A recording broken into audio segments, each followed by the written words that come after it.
আল্লাহর এক বুজুর্গ, আল্লাহ ওয়ালা পীর সাহেব, মুসাল্লাম বুজুর্গ, আল্লাহ ওয়ালা, ওনার অনেকগুলা মুরিদ ভক্তবিন্দু আছে। 2-3 দিন আগে একজন মুরিদ হয়েছে নতুন। এই ফলাফল নতুন নতুন করলে আবার অন্যদিকে নিও না। একজন নতুন একজন মুরিদ হয়েছে। এখন নতুন মুরিদকে এই পীর সাহেব বেশি মহব্বত করে। সুবহানাল্লাহ বাজ্যে কইেন। এই নতুন মুরিদটাকে বেশি মহব্বত করে, ভালোবাসে। এখন বলেন তো দেখি, পুরাতন যে মুরিদগুলা এদের মধ্যে হিংসা আসে না নাই? শুরু হয়েছে নি? কি ব্যাপারটা কি? আমরা আজকে এত বছর পর্যন্ত হুজুরের খেদমতে আছি, হুজুর আমাদেরকে বেশি মহব্বত করে না, এই কাল পরশু আসছে, এরা কেন এত মহব্বত করে, এত ভালোবাসে, ঘটনা কি? এখন সাহস করতে হুজুরের কাছে কেউ বলেও না। এবার কিছুদিন যাওয়ার পর হুজুর আকৃতি ধরতে পারছে, হুজুরও শেয়ানা, আল্লামা খালেদ সাইফুল্লাহ সাহেব হুজুরের মতো অনেক বিচক্ষণ এক লোক আল্লাহ তাআলা আমাদের পীর সাহেব হুজুরের হায়াতের মধ্যে বরকত দান করে, বলে আমিন। হুজুর পরিস্থিতি বুঝতে পারে, বলতেছে বাবা সমস্যা কি? এখন একজন আসছিল আমার মতন একটা শরম নাই আলা লোক, বলে হুজুর আপনি এই নতুন মুরিদটাকে বেশি মহব্বত করেন, বাকিওয়ালাদেরকে মহব্বত করেন না, এই জন্য ভিতরে ভিতরে একটা গুঞ্জন চলে। বলে তাই নাকি? বলে হ্যাঁ। আচ্ছা ঠিক আছে, এর জবাবটা কালকে দিন। আগামীকালকে সবাই আসছে, মুরিদান সবাই আসছে। আচ্ছা আপনারা আমার কথা কি বুঝেন? পিছনওয়ালারা কে কে বুঝেন না তোলেন চাই? সবাই বুঝেন? মাশাআল্লাহ। এখন বলতেছে পুরাতন ওয়ালাদেরকে মহব্বত করেন না, নতুন যে আছে তাকে কেন বেশি মহব্বত করেন? ও আগামীকালকের জবাব হবে। পরের দিন আসার পর হুজুর বিভিন্ন রাওয়ায়াত আছে, এক রাওয়ায়াতে আছে মুরগি দিছেন, আর এক রাওয়ায়াতে আছে কি বলে আপেল দিছেন। মুরগিটাই ধরি, একটা মুরগির বাচ্চা দিছে, একটা ছুরি দিছে, দিয়া বলতেছেন কালিয়ুবি কিতাবের মধ্যে আছে, হুজুর কালিয়ুবির মধ্যে আছে, এই পীর সাহেব হুজুরে কি করলো, একটা মুরগির বাচ্চা দিল, একটা ছুরি দিল, দিয়া বলতেছে বাবা আগামীকালকে আজকের সবক এতটুকু, এই মুরগিটা নিয়ে যাও, এই ছুরিটা দিলাম, এই ছুরি দিয়া এই মুরগিটা জবাই করে আনবা, তবে কেউ যেন না জানে, কেউ যেন না দেখে, ওভাবে তুমি জবাই করে নিয়ে আসবা। সুবহানাল্লাহ কয় না? খুশি, সবাই চলে গেছে বাড়ির দিকে, আজকের ছুটি। যাওয়ার পর আল্লাহর বান্দারা সবাই মুরগিটা পরের দিন আসার সময় জবাই করে নিয়ে আসছে। আলহামদুলিল্লাহ, ওই যে নতুন মুরিদটা, ওই মুরিদটা মুরগিটা জবাই করে না, জীবিত মুরগি আর ছুরি নিয়ে দাঁড়াইয়া আছে। সুবহানাল্লাহ। পুরাতন মুরিদেরা একটার উপর আরেকটা পরে হাসতে হাসতে, আরে কি পাগল রে, হুজুরে আদেশ দিছে মুরগি জবাই করি আনতো, আর এই লোকটা মুরগি জবাই করে না, অথচ হুজুর এর বেশি মহব্বত করে। হাসতে হাসতে ওদের গার উপর উঠতে পড়ে। হুজুর বলতেছে ঠিক আছে বাবা হাসা বন্ধ করো। বন্ধ করছে। তুমি কোথায় জবাই করছো? দাঁড়াও। দাঁড়াইছে। হুজুর আমি মুরগি আর ছুরিটা নিয়ে একেবারে বাড়ির ভিতরে যাই, ঘরের দরওয়াজা বন্ধ করি, সবাইরে ঘর থেকে বাইর করে দিছি, বাইর করে দিয়া আমি আস্তের পরে জবাই করে নিয়ে আসছি। ভালো করছো, ধন্যবাদ তোমাকে। এই বাবা তুমি কোথায় জবাই করছো? ও হুজুর ঘরের দরওয়াজা যখন বন্ধ করছি, সাহেদান জানালা দিয়ে উকি মারি, সায় আসেনি আপনাকে এদিকে, নাই তো এদিকে, ওই জন্য ওখানে জবাই করতে পারি নাই, নিয়ে গেছে ধান খেতে। ধান খেতে আইলের মধ্যে বসি, ধানের মাঝখানে বসি মুরগিটা জবাই করছে। কেউ দেখে না, কেউ জানেও না।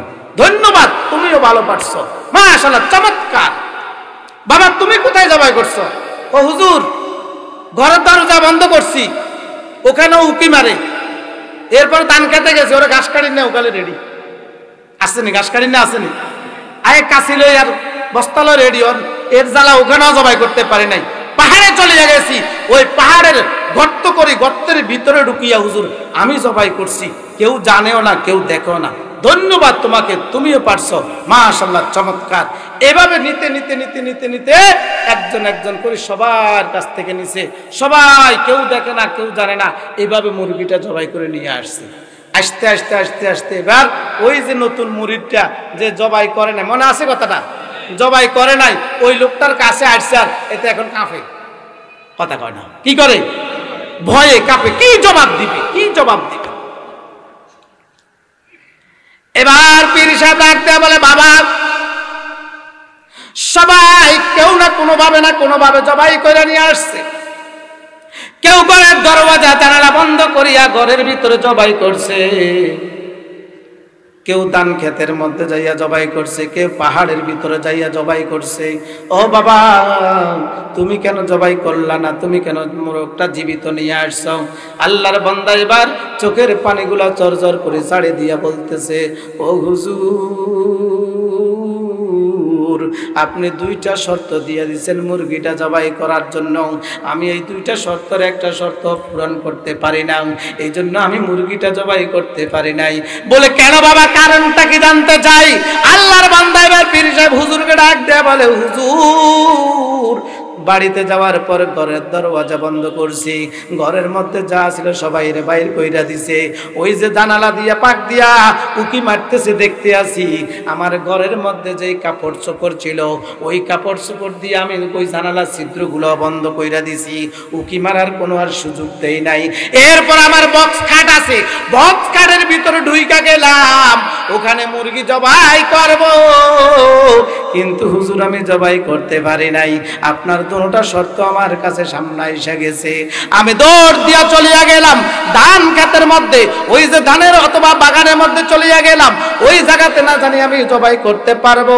সমস্ত মানুষ চতুর্দিকে তাকাইয়া দেখতেছি, আমার আশেপাশে কেউ নাই, কেউ দেখেও না, কেউ জানে না। মুরগিটা যখন জবাই করা শুরু করব ওই টাইমে আমার আপনার দুটোটা শর্ত আমি পূরণ করতে পারি নাই। হুজুর আমি কষ্ট কিন্তু করি নাই, কম করি নাই। এরপর আমি চলে গেছি পাহাড়ের চৌড়ায়, পাহাড়ের উপরে চলে গেছি, ওখানে মনে করছি একা একা নিরিবিলি নিস্তব্ধ একা একা আমি জবাইটা করব। ওখানে যাওয়ার পরে আমি দেখতেছি আপনার দুইটা শর্ত আমি কিন্তু পূরণ করতে পারি নাই। গর্ত করেছিলাম, গর্তের মধ্যে ঢুকছি, ওখানেও কিন্তু আপনার দুইটা শর্ত আমি পূরণ করতে পারি নাই। এবার পীর সাহেব ডাক দিয়ে বলে, বাবা ওই দুইটা শর্ত কি জানতে চাই, আপনারাও কি জানতে চান কি চান না? আল্লাহর বান্দা ডাক দিয়ে বলে, হুজুর আপনি যে দুইটা শর্ত দিয়েছেন কেউ যেন না জানে, কেউ যেন না দেখে। ও তো তাহলে তো কেউ দেখেও না, কেউ জানে না, এই যে সবাই জবাই করছে। বলে হুজুর আমি যখন ঘরের মধ্যে যাই দরওয়াজাটা বন্ধ করলাম, জানালাটা বন্ধ করলাম, ফাঁকে ফাঁকে ছিদ্রগুলা বন্ধ করিয়া দিছি, ওই মুহূর্তে জবাই করব পারি নাই। খাটের ভিতরে ঢুকছি, ওখানেও পারি নাই। চলে গেলাম ক্ষেতের মধ্যে, পারি নাই। পাহাড়ের চৌড়ায় গেলাম, পারি নাই। পাহাড়ের গর্তের ভিতরে ঢুকলাম, পারি নাই। যখন আমি হুজুর জবাই করতে যাই, আপনি যে বলেছেন কেউ যেন না জানে, কেউ যেন না দেখে, আমি দেখতেছি আমার মালিক আমার দিকে তাকাইয়া আছে। একটু আওয়াজ দিয়ে বলবেন না ওই মালিককে?